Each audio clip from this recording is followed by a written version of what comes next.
कराची की मलिर जेल से 225 कैदी फरार होने की इंक्वायरी रिपोर्ट मुकम्मल कर ली गई है। वाक़े की जिम्मेदारी जेल हुकाम पर आयद की गई। इंस्पेक्टर जनरल और डिप्टी IG जेल खाना जात को जिम्मेदार करार दिया गया है।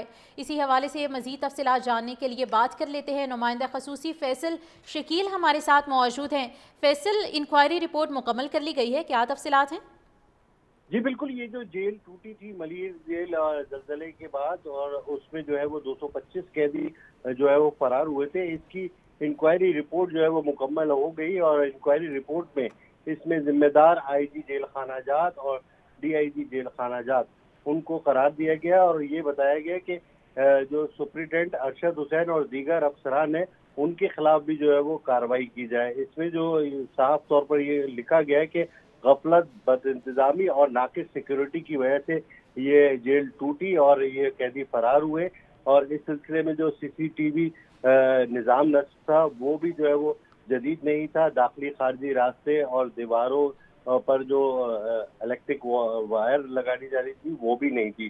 तो इसने जिम्मेदार इनको करार दिया है और इनके खिलाफ कार्रवाई के लिए चीफ सेक्रेटरी को हिदायत की है। जी जी बिल्कुल, ये जो जेल टूटी थी मलिर जेल ज़लज़ले के बाद, और उसमें जो है वो 225 कैदी जो है वो फरार हुए थे। इसकी इंक्वायरी रिपोर्ट जो है वो मुकम्मल हो गई, और इंक्वायरी रिपोर्ट में इसमें जिम्मेदार IG जेल खाना जात और DIG जेल खाना जात उनको करार दिया गया, और ये बताया गया कि जो सुप्रिटेंडेंट अरशद हुसैन और दीगर अफसरान हैं, उनके खिलाफ भी जो है वो कार्रवाई की जाए। इसमें जो साफ तौर पर ये लिखा गया है कि गफलत, बदइंतजामी और नाकिस सिक्योरिटी की वजह से ये जेल टूटी और ये कैदी फरार हुए।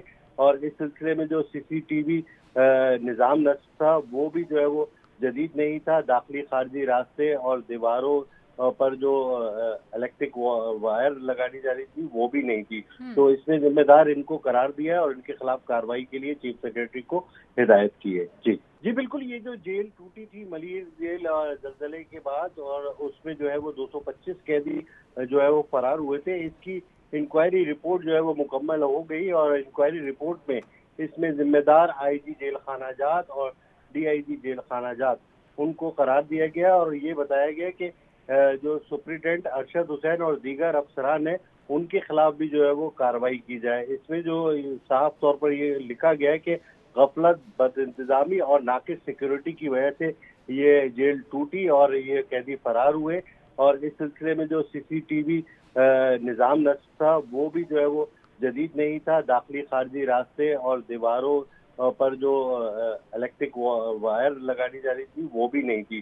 तो इसने जिम्मेदार इनको करार दिया है और इनके खिलाफ कार्रवाई के लिए चीफ सेक्रेटरी को हिदायत की है। जी ठीक है, अपडेट करने के लिए आपका शुक्रिया।